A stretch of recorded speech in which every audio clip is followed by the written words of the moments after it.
Minggu esok atus pruput gas tipis neng resepsimu, nyekseni ijab kabul kowe robo jomu. Statusku biyen pacar, saiki tamu undangan.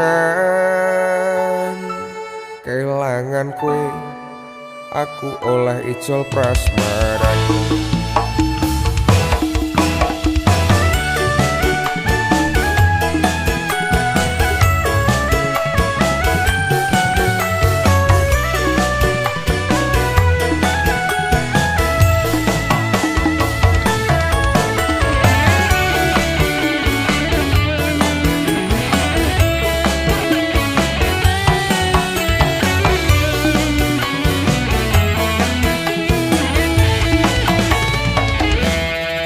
Rasane bingung, isih ra percaya.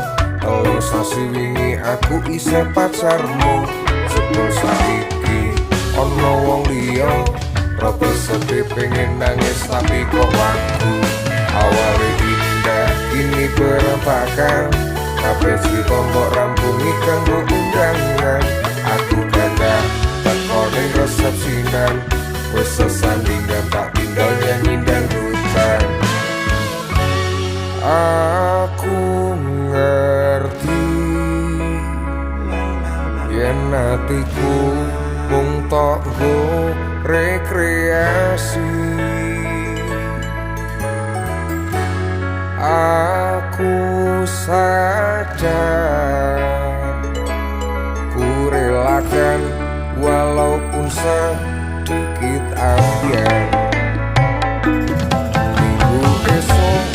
Atus pruput gas tipis neng resepsimu, nyekseni ijab kabul kowe robo jomu. Statusku biyen pacar, saiki tamu undangan. Kelangan kowe aku oleh ijol prasmaran. Aku rumangsa nyenengke, untuk urip aku ra kuat sanggane. Aku tau tapi ra ono gunane, tiwas sayang tapi ra penak atine.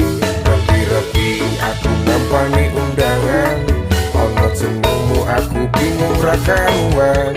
Biyen pacar, saiki dadi mantan, dadi saksimu pas munggah ning pelaminan. Aku ngerti yen atiku mung tok nggo rekreasi. Aku sadar ku relakan walaupun sedikit ambiar.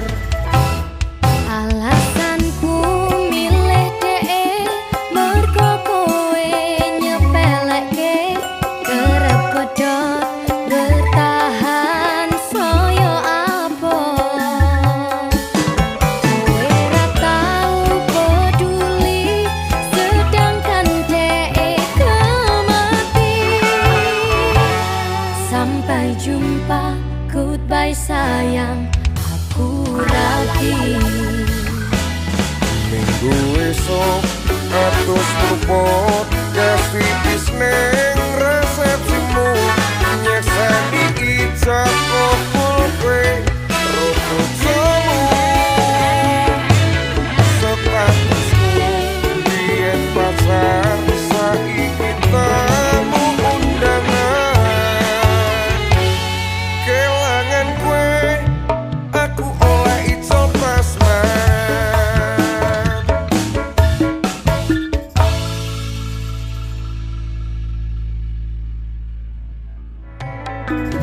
Minggu esok atus pruput gas tipis neng resepsimu, nyekseni ijab kabul kowe robo jomu.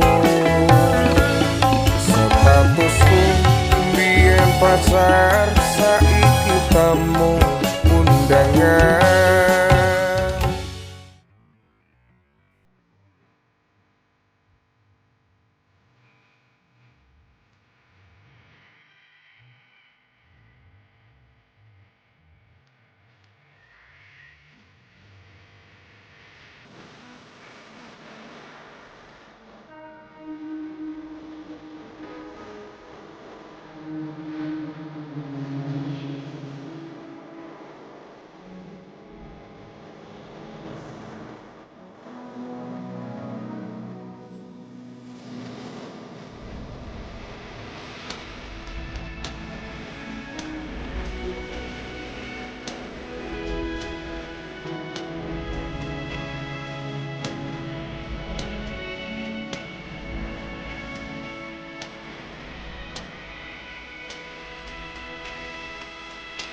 Sayang ngapunten saestu.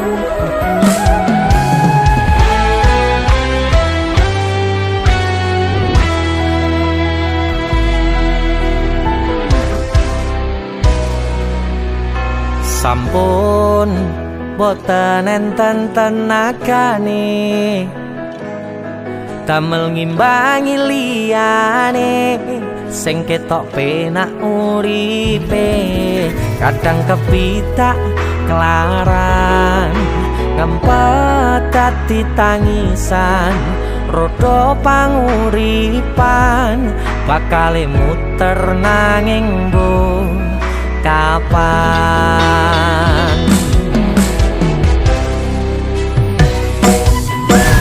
Sopo to sing pengin kaya ngene terlahir rasuke bondo sadar aku kalah rupa terserah kowe sayang ro aku ora aku ra meksa tapi yen wis bahas tresno sing jelas aku sing selalu ono. aku pancen ora sempurna gampang terluka tapi yen wis bab setia aku juara Coba sawangan sithik wae perjuanganku bayangkan jika cerita kita ini bisa membuatmu bahagia Pancen nasibku lahir dadi wong kere, uripku serba susah satermo apa anane. Pengen cinta-cintaan dan padha karo liyane, tapi sadar diri aku ora iso piye-piye. nyanding kowe mbutuhke ragat sedangkan aku iki wong mlarat wis kalah rupa rasuke bondo cintaku nekat paitan gedene rasa aku pancen ora sempurna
tak berpaling. Aku tiada tanding, ku pastikan happy ending. Aku pancen ora sempurna, gampang terluka, tapi yen wis bab setia aku juara. Coba sawangan sithik wae perjuanganku. Bayangkan jika cerita kita ini bisa membuatmu bahagia.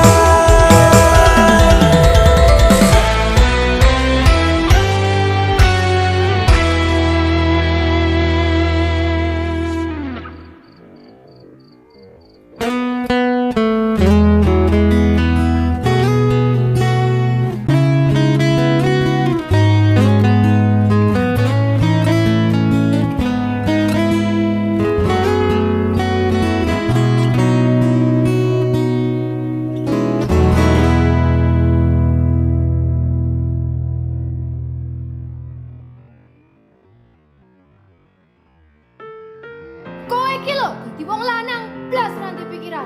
Wes kere ra kerja malah ngeslot karo selingkuh. Aku jalan cerai saiki. Aku wis ra kuat. Cerai ya cerai. Kan urus rasa cangkeman. Kowe dadi wong wedok ya ora tau gelem ngurus omah. Malah sibuk tiktokan. Wis terasa padu ning ngarepe anak. Anake ben simbah sing gedhekke. Sing kuat yo Le. Ora ono sing njaluk dilahirke nang keluarga sing kaya ngene. Tak tampa apa anane, kabeh kahanane. Yen pancen ngene iki takdire, itu iso kuat balungane.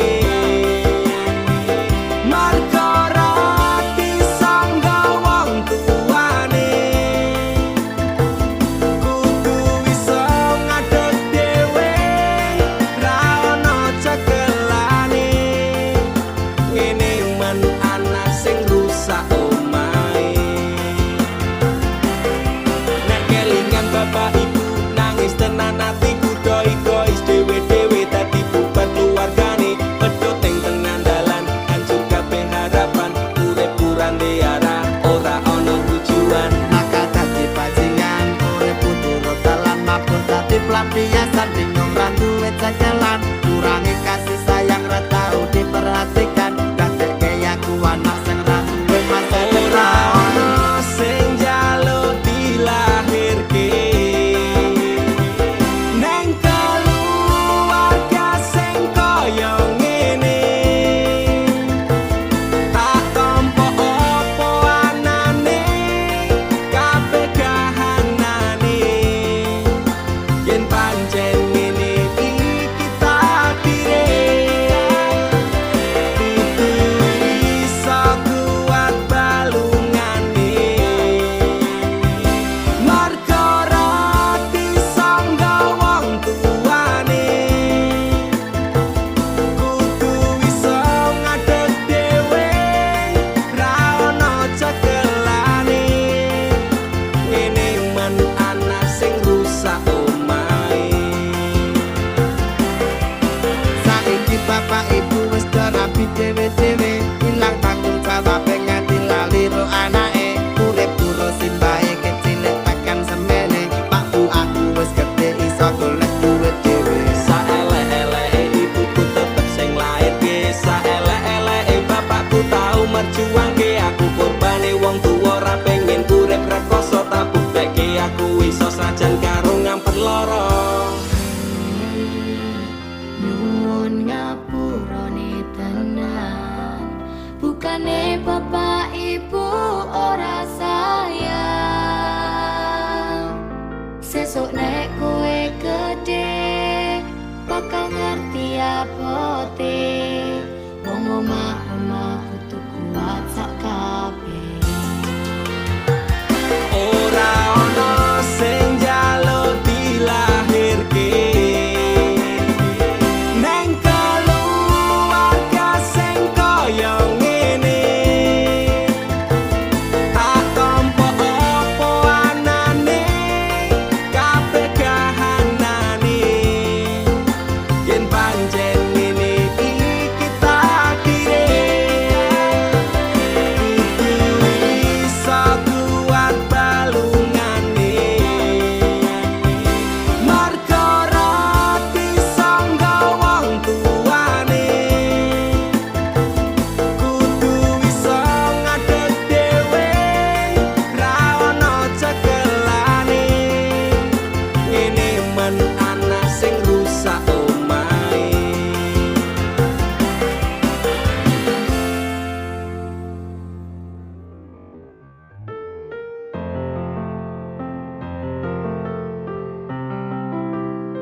gawe gelo atimu ninggal tatu sing wis kadung jeru.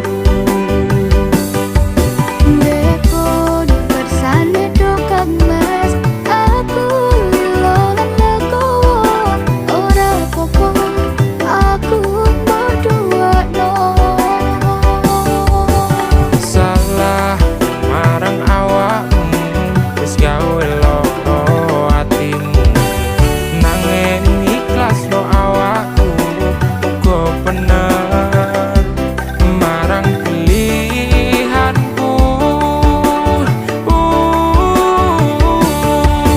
Jujur aku ra iso kudu milih sapa ning atiku, kabeh sing tak tresno.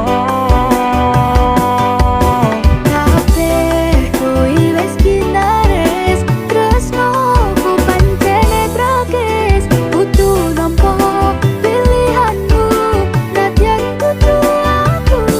Pangapuranan aku wis gawe gelo atimu ninggal tatu sing wis kadung jeru. Delake rasa tresnoku, ngoyo tresno anyarmu, ojo bali koyo wingi, aku wis rasuti. Jujur aku ra iso kudu milih sapa ning atiku,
seleraku kalah rupa.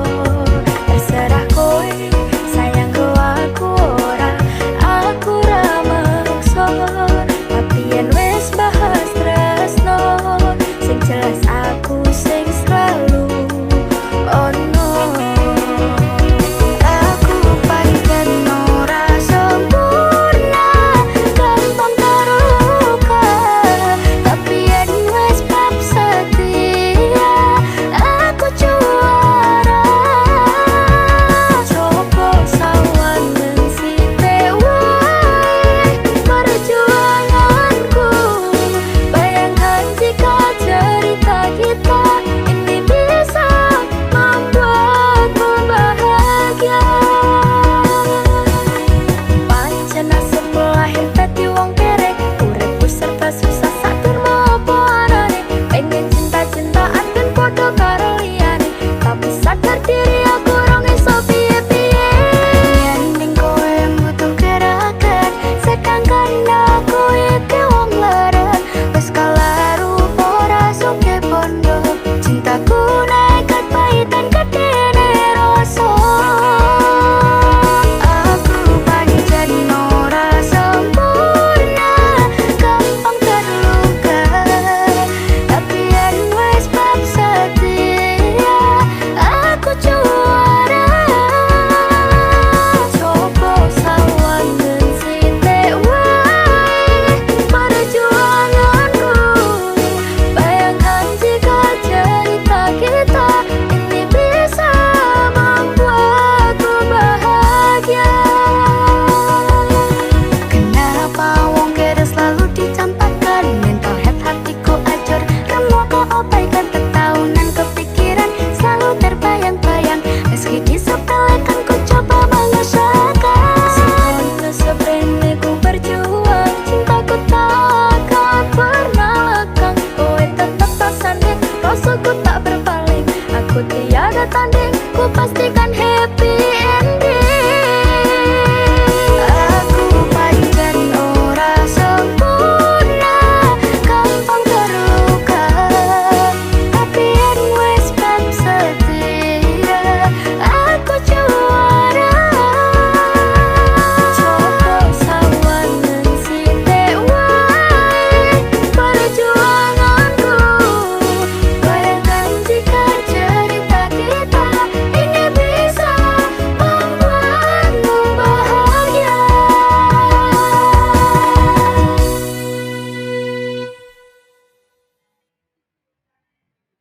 Minggu esok atus mruput kas tipis ning resepsimu, nyakseni ijab kabul kowe ro bojomu. Statusku biyen pacar, saiki tamu undangan. Kelangan kowe aku oleh jol prasmanan. Rasane bingung isih ra percaya, telung sasi wingi aku isih pacarmu. Jebul saiki ana wong liya, rada sedih pengen nangis tapi kok aku. Awalnya indah kini berantakan, kabeh cerita mbok rampungi nganggo undangan. Aku kakak teko ning resepsinan, kowe sesandingan tak tinggal nyanyi dangdutan. Aku ngerti yen hatiku mung mbok nggo rekreasi. Aku sadar ku relakan walaupun sedikit ambiar. Minggu esok atus mruput kas tipis ning resepsimu, nyekseni ijab kabul kowe ro bojomu. Statusku biyen pacar, saiki tamu undangan. Kelangan kowe aku oleh ijol prasmanan. Aku rumangsa wong iso nyenengke, nuntut uripe nak ora kuat sanggane. Ngaku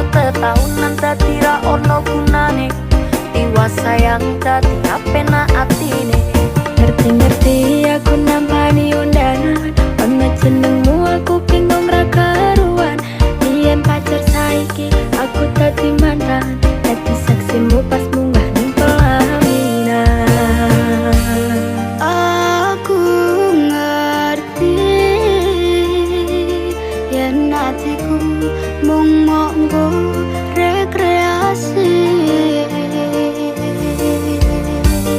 Aku sadar ku relakan walaupun sedikit